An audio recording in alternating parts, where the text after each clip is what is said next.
Well, I hope you'll forgive me for no shoes on the platform a week ago with all the boxes, the packing that we're doing. I stubbed my outer toes, and I think I may have broken, but we'll see. Trying to put it into the shoe today, foot said no, not yet. It's healing, but not yet. So I just want to let's all take a deep breath in and let it out. What a beautiful, beautiful day. I'm going to try to get through this day without cracking up. This is going to be a very emotional day for me because this is the last time I'll be speaking here as I'm living here. Maybe somewhere down the line I'll get to come back and guest speak, but my beloved Bob and I are packing up in 2 weeks to move to Indiana. And so this is very, it's full circle, to stand in front of you and just acknowledge that I'm a better person for having been with you. I really am. I really am. But we're going to have some fun, too. Along with the emotion, we're going to have some fun. I brought along a few props. So what I'm going to do is I'm going to throw out some pieces of paper. If it lands at you, near you, whatever, I want you to pick it up, and I will ask you at a certain point to say what's on that sheet. If you get it, there might be a message there for you too. There might be some God in this. So I'm just going to start throwing, and we'll see how far I can. You can see there we go. And let's try one over on this side, maybe underhand. Okay. So open it up, but don't say anything until I call on you. Because the title of my talk today is my 3 secrets to success. I wanted to share with you some of the best lessons I've learned and some of the stories that I've accumulated as I've gone on this wonderful journey called New Thought. So who has number 1? Number 1? Yes, would you please stand and say it loud? Be a law unto yourself. Be a law unto yourself. So in 2008, I became the senior minister of the Columbia Center for Spiritual Living, which is halfway between Baltimore and Washington, D.C. When I took over that church, the church in the 9 months prior to my getting there had been split twice. First, the previous minister had left with a group of people, started their own church. Then a second group of people left and started their own church. So by the time I got there in 2008, there were 40 people left who were really ticked off that everybody else had left. And they were not happy, but they really wanted to continue and grow this church. And many of them expressed their displeasure with me, not in me, but the fact that everyone had left and how they had left. There was lots of drama. Have you ever been in lots of drama? A few of you. And so when you're in that drama, it's so juicy, right? So everybody wants to talk and just really get into all of that. And I stood there on my first Sunday, and I said, you know what? I know that this group went over here, this group went over here. They had gone like a mile down the road, which a lot of people were upset about because they were so close to us. And they were so upset about that. And I said, we bless them. We bless them because they're all New Thought. Isn't it wonderful how New Thought is taking form in other churches? And every seat that has been vacated will be filled and more. Do we really believe this about how there is no competition in God, or do we just give it lip service? Are we ready to stand firmly in the truth of who we are? It doesn't matter if they put a building in our backyard. They would attract who they attract. We attract who we attract. It's not our job to hold anyone to this church or even this movement. Can I get an amen to that? We have to know who we are. And it doesn't matter what statistics say, because we get to be a law unto ourselves, right? That's what I mean by this, that when we are a law unto ourselves, we show up, and it doesn't matter what else is going on in the world. We will attract what we are. We can't help but attract what we are and who we are. And sure enough, within a matter of months, we had more people and more people. We had to grow to 2 services. There were so many people. And so it was fabulous to watch how people had gotten so upset in a spiritual setting, and we all could come together and agree that we are here to be the lights that we are. We are here to be the lights that we are. It didn't matter to me whether there were 2 people in front of me or 4,000. It just didn't matter, because I was called there to be the light. When you are going through the transition as we are now, you get to decide. We're a law unto ourselves, and we will attract everyone who is a part of our kindred spirit and our life alive. We know that. And we will now attract the perfect, right, permanent minister. And so when we get really anchored in these truths, it doesn't matter what's going on in the rest of the world. Sometimes it doesn't even matter what's going on within our community. Are we doing our part to anchor in the spiritual truth of who we are? Statistics mean nothing. You know, when I see like a car commercial, 3 out of 10 people will be in an accident. No, that is not my truth. I am a law unto myself, and I don't abide by statistics. I know that I am properly cared for in everything that I do, say, and be. So I love that we get to bless every transition that's going on in our lives. We get to bless it all. And you know, in 2008 was right when the recession was starting. And so a lot of the congregation was, oh, the recession. Oh, there's not enough. Oh, prices are going up. Oh, not enough jobs. And so this is what I came up with, and this became our mantra. We hear there was a recession going on, but we've decided not to participate. We lived by this. Now, I want you to be really clear about what is going on in this sentence. We don't deny that gas is high and that prices have gone up, and yes, we don't deny facts that are out there, but we get to decide how we are going to participate in that. Does that make sense? Yes. We get to decide that there is plenty. Those trees out there aren't going, oh my God, I don't have enough leaves. Oh my God, not enough leaves. Nature everywhere is showing us abundance and prosperity, and we have to get ourselves back into that flow that we already are, and that we get to decide how we're going to participate. Even in the economy, it doesn't matter.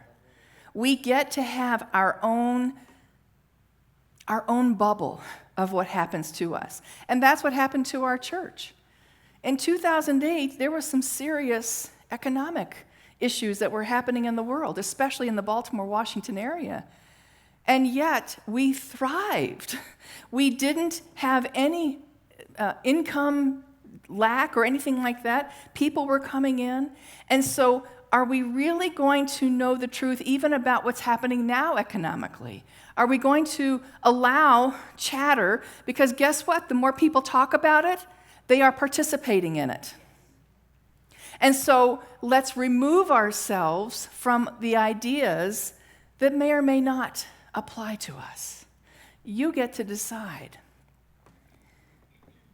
So you may hear there's a recession going on, How will you participate? How will you decide to show up in that, in the midst of all of this? Be a law unto yourself. That lesson has served me very well through the years. I don't have to worry about what's happening around me. I get to know the truth of who I am and anchor myself firmly in that. Who has number 2? Number 2? Yes. Secret number 2, be your own laboratory. Secret number 2, be your own laboratory. I've talked about this before. And basically, what this is my life truth. That if I really believe these things, I will practice them. This is a practical spiritual path.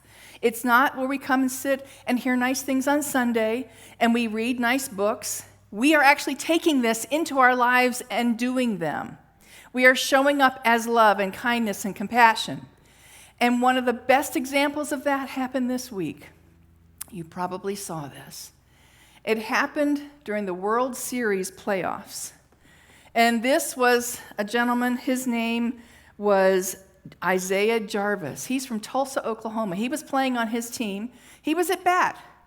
And the pitcher, Caden Shelton, of Pearl in Texas, when he threw the ball towards Isaiah, it got away from him, and the pitch hit him, literally like right here. It so hard that it knocked his helmet off. He fell to the ground. He saw stars. And so he was writhing in pain on the ground. And the coaches rushed over, and people were trying to help him, and he just kind of laid there for a few minutes. And then he got up, thankfully, he got up and walked to first base, but then he noticed when he walked to first base that the pitcher, Caden, was standing there with his hand up like this, and he was sobbing. He was crying because he had hurt Isaiah, and he did not mean to. So as Isaiah is walking to first base, he goes, wait a minute. He walked over to Caden, hugged him, and he said to him, it's okay, man. We got this. It's okay. And just gave him words of encouragement in kindness. Now, I've seen in Major League Baseball where someone has thrown a ball and hit the batter, and a fight starts. The whole, what do they call those? The dugouts clear, and they all. They could learn from this. They could learn that kindness trumps everything. And this young man knew that and practiced it. He was being his own laboratory and showing up as kindness and compassion for the player on the other team. Instead of, well, I can't believe he threw that at me. He could have gone that way, but he chose. He chose the higher path. And that's what I'm saying here. When we're our own laboratory, are we choosing the higher road? Are we choosing not to stay down in the negativity and everything else that might be going on at that level? Are we saying, no, I'm going to see the best in everyone. I'm going to know that good is out there. I'm going to know that God is in the midst of this, despite what it looks like. And then I'm going to practice being that. This young man has learned at a very early age what it means to be gracious and kind. Another example that happened this week in being your own laboratory, sometimes that means that your path might have to change a little bit. It might have to go in a direction that you either aren't ready for or don't want at any time. Serena Williams this week said, you know what? I think it might be time. My body is telling me it might be time for me to retire. And she is, with all of her graciousness, said this to the press. I don't want it to be over, but at the same time, I'm ready for what's next. Isn't that a great outlook? Because when we're our own laboratory, we're open to all possibilities. We're open to the fact that God is always conspiring for our good. And that she has so much more life to live, even if her beloved sport of tennis might not be where she spends all of her time. And she's talked very openly about getting to be with her child and maybe another child along the way. So there's all this good that she's allowing to happen. And when we get to these crossroads in our life, do we allow that to be, wow, I don't know what's next, but I'm ready for it. And I'm going to just jump in with both feet and say, I'm here, and let life guide me on this stream. Cliff was telling me earlier about he was whitewater rafting. When you're whitewater rafting, you are going with the flow. You have to. And that's what Spirit does. It's moving us at all times if we allow it, rather than, nope, I'm camping out here for the rest of my life. I don't care if I'm miserable, I'm just camping out here. Do you know people like that? I do. And yet life is always wanting to move us onto grander and greater things. So be your own laboratory. That one phrase, what was taught to be in ministerial school, changed how I look at things and has allowed me to go with the flow, whatever came my way. Who's got number 3? Number 3? Ooh. Number 3, secret, be consistent and consistent. Now, it was hard to pick 3 things, but this probably has been my mainstay, because if I've heard anything in my past 25 plus years of being a minister, it's, but Reverend Sally, I've been praying, I've been meditating, I've been treating, I've been setting my intentions, and it hasn't happened yet. Have you been there? And people get very frustrated, and I hear that, and I have been in that place myself. And what I'm saying here, my secret to you today, is that if we have the willingness to stay the course, be persistent, and have the courage to be consistent in our practices, and to know those truths, to be our truths, then, and as life moves us along, it will happen.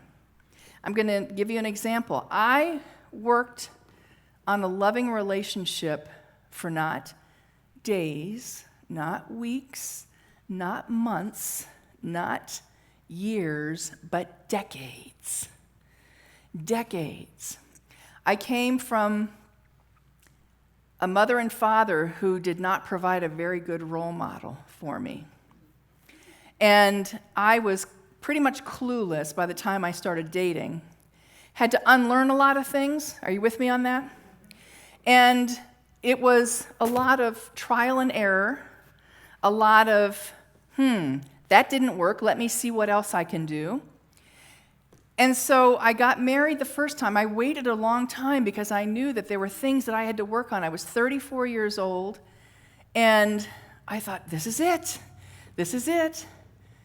And a few years later, it wasn't it. And I thought, okay, start over again. And what must I learn from this experience?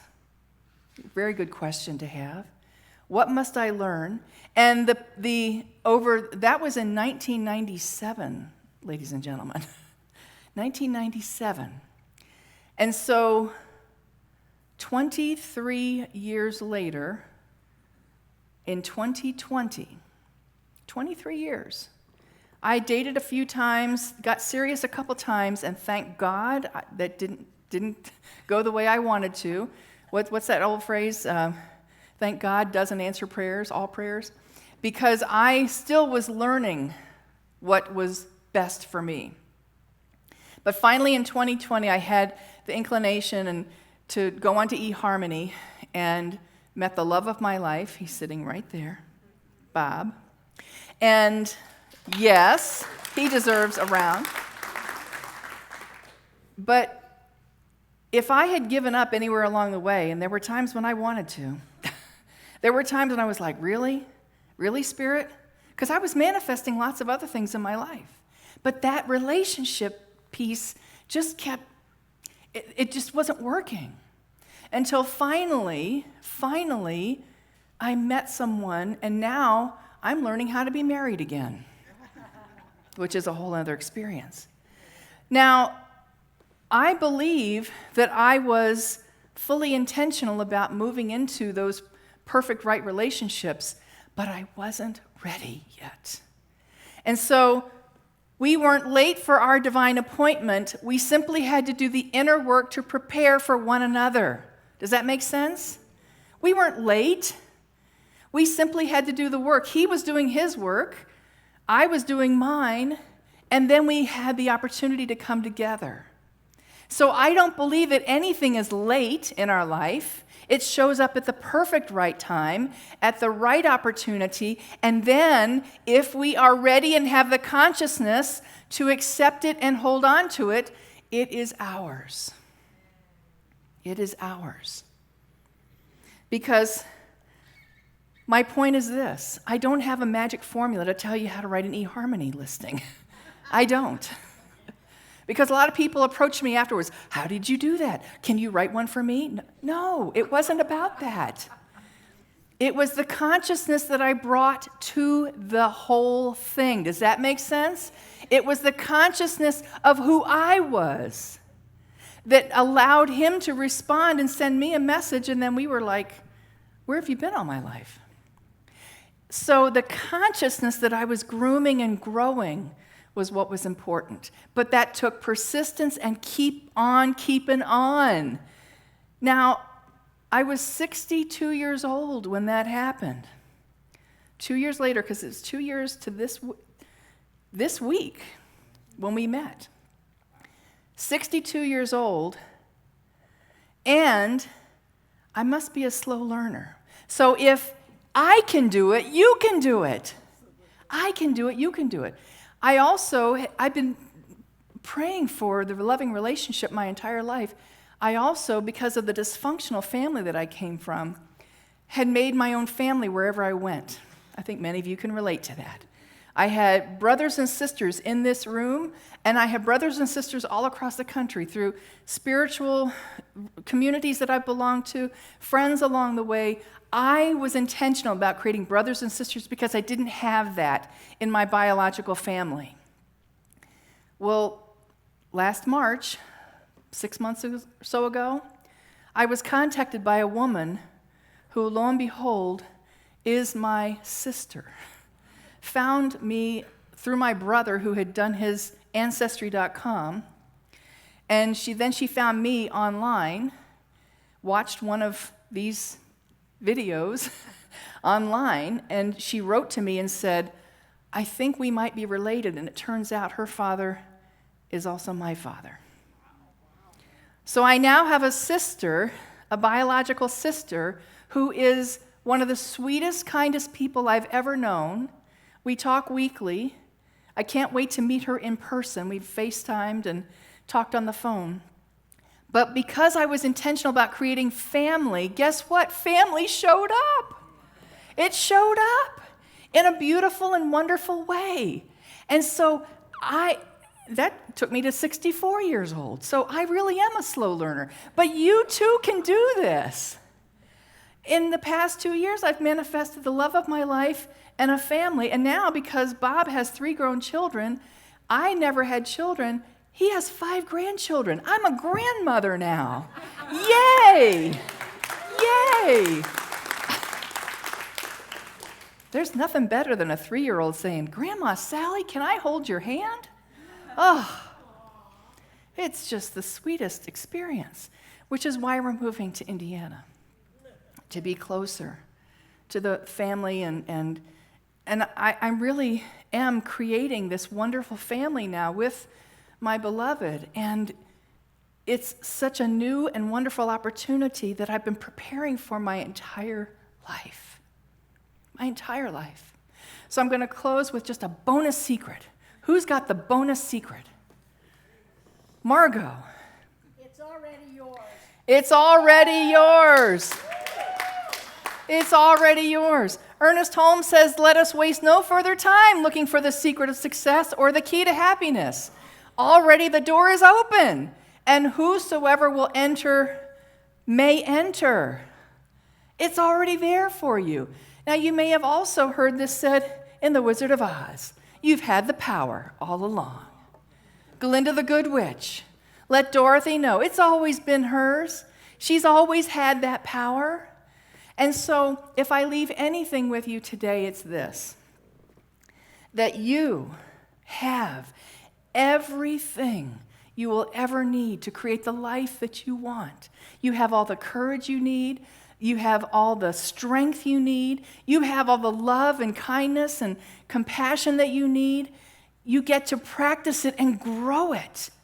And you can be the light in this world that the world is so desperately wanting and needing right now. We have the possibility of greatness in front of us. Let's all rise to that level of greatness and know the truth. Yes, she's standing. She's rising to the level. Let's know the truth of who we are and be that today and forever. I love you all so much. Namaste.